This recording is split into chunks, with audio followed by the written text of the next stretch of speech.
Du hast slide stops. Yeah.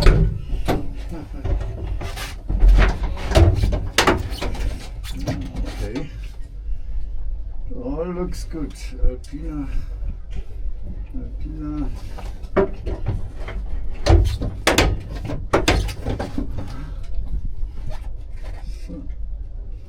Only the steering wheel is a bit low. Hardly can see the gauges. But you can't change the... Do you want it a little bit higher? If it's possible, yeah. Yeah, we can take one spacer out. Okay. Looks very good. The original blue things. The knobs, everything, the Alcantara, everything's... Also the original radio with your name on it. What is the name? Yeah, it's on top of the radio. Okay. Cool. Very nice. Back in there after 37 years. This car is about one of the nicest race cars I've ever driven, really. When I first got into the car, I couldn't believe how greatly it was made. It was with such attention to detail. It was unbelievable. It was green, and every special thing was made in blue aluminum. So this was incredible. And then when I got into the car, I couldn't believe it, because I saw Alcantara on the doors and on the roof. But Burkhard Bovensieben wanted everything to be perfect and everything to be a bit different. So actually it was one of the nicest race cars I've ever driven.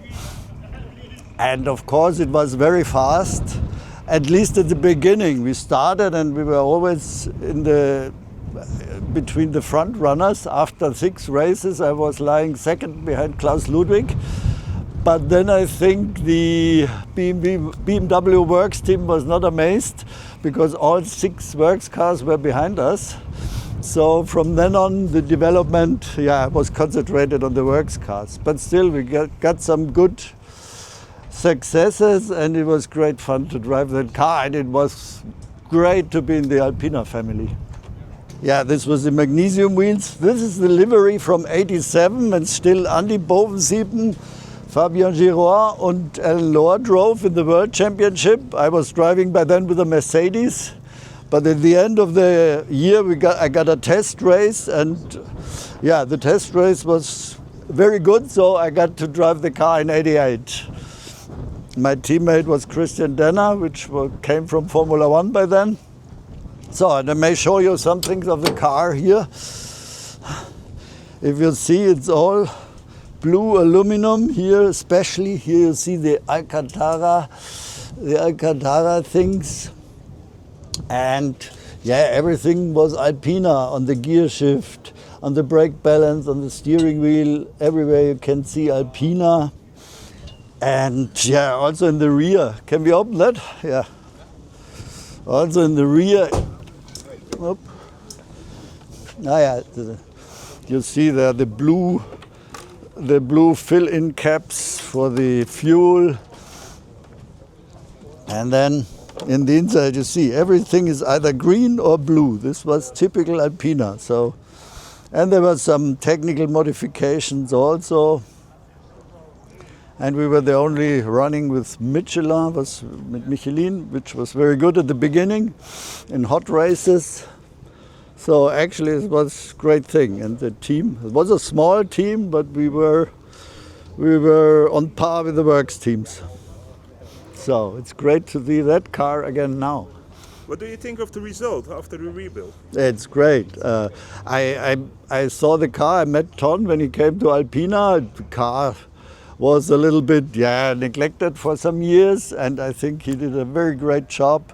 He did it very original. I think this was his target, to do it very original. And it is a great job, I must say. It looks absolutely, in every way, it looks original. So it's great to see it again, really. Because it were only 4 body shells of Alpina existing. So one was Christian's car, one was mine, one was the accident car from that one, and then Nowadays they build, they stored the shell, the fourth shell, and nowadays they build a new car. So this is the only existing DTM Alpinas.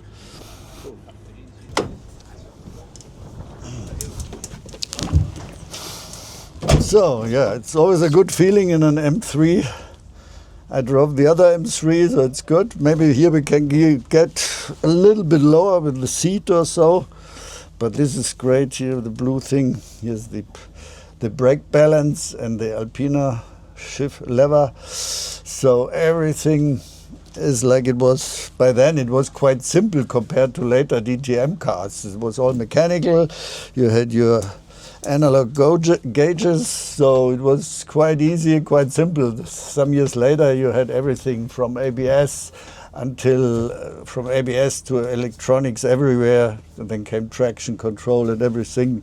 In the modern cars it's all electronics here, but then it was shifting, steering, braking and looking to the temperatures and the pressures, and no ABS or traction control whatsoever. It was just about the driving. And here also you see the Alcantara roof. I couldn't believe it. I still can remember when I first got into the car, I couldn't believe it really, because I never had seen something like that. And then at Alpina we had always the best food and the best wines. Of course, this was an important part. Sometimes when we went to dinner, we had to tell Burkhard in the evening, Burkhard, we have a race next day. We can't go on with the dinner and the fourth and the fifth and the sixth course. So we drivers had to go back to the hotel, and they were eating and drinking. So, but we wanted to do our job then. But it was always great with the Alpina family. Nice to have you here in the car. Nice to be here. Thank you. Enjoy the test. I certainly will do.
was very cool. Of course, it was a very cautious shakedown. We checked if everything was okay, if it was not spilling oil or water, the brakes were working. And then we did also some faster laps, and it was good. It was very cool. Coming out of the workshop, everything worked. Basically, just felt at home in the M3. It's always a great car to drive, especially this car. So it was a good experience, yeah. And yeah, Ton now knows what to do in the workshop, and I think next time it will be more or less race ready.